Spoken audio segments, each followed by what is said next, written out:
بسم اللہ الرحمن الرحیم رب یسر ولا تعسر واتمم بالخیر۔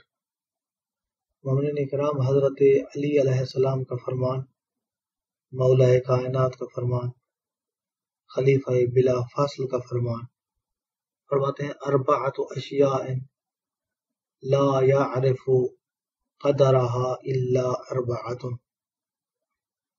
فرمایا چار چیزیں ایسی ہیں کہ جن کی قیمت ہے، جن کی اہمیت ہے، لیکن اس اہمیت کو کوئی نہیں جانتا سوائے چار لوگوں کے۔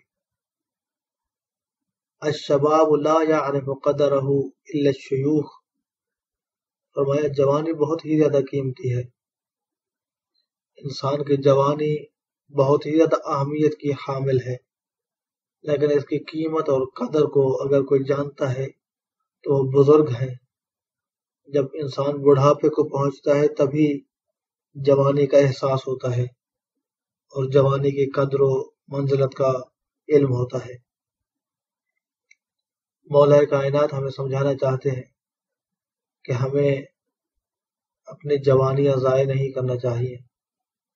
تمام جوانوں کے لیے، محبان امیر المؤمنین کے لیے، حضرت علی علیہ السلام کے چاہنے والوں کے لیے یہی سبق ہے کہ اپنی جوانی کا بھرپور استعمال کریں، مذہب دین میں استعمال کریں، اچھے اخلاق میں استعمال کریں، معاشرے کی اصلاح میں استعمال کریں۔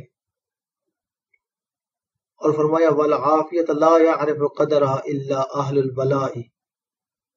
جو لوگ خیر و عافیت میں ہیں وہ اس کو نہیں سمجھ سکتے ہیں، اس کی قدر و منزلت کو نہیں سمجھ سکتے ہیں۔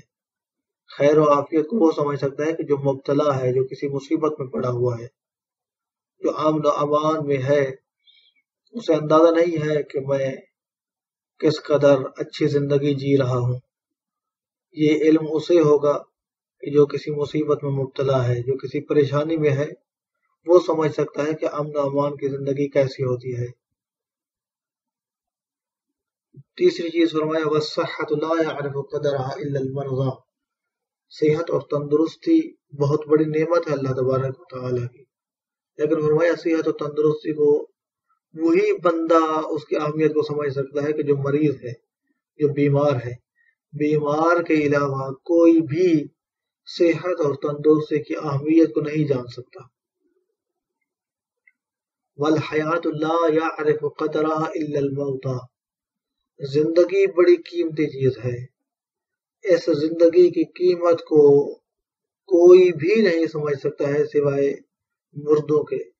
انسان جب اس زندگی سے ہاتھ دھو بیٹھتا ہے، جب اس جہان فانی کو الوداع کہتا ہے، جہان باقی میں جاتا ہے، تب معلوم ہوتا ہے کہ زندگی کتنا قیمتی تھی اور اس زندگی کے اندر کتنا کچھ کمایا جا سکتا تھا۔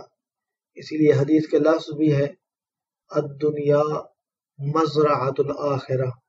دنیا آخرت کی کھیتی ہے۔ انسان جو کچھ اس کائنات میں بوئے گا وہی آخرت میں کاٹے گا۔ یہاں جو کچھ بھی کر سکتا ہے وہ کر لے کہ یہی دار العمل ہے، اسی کے اندر ہی کرنا ہے۔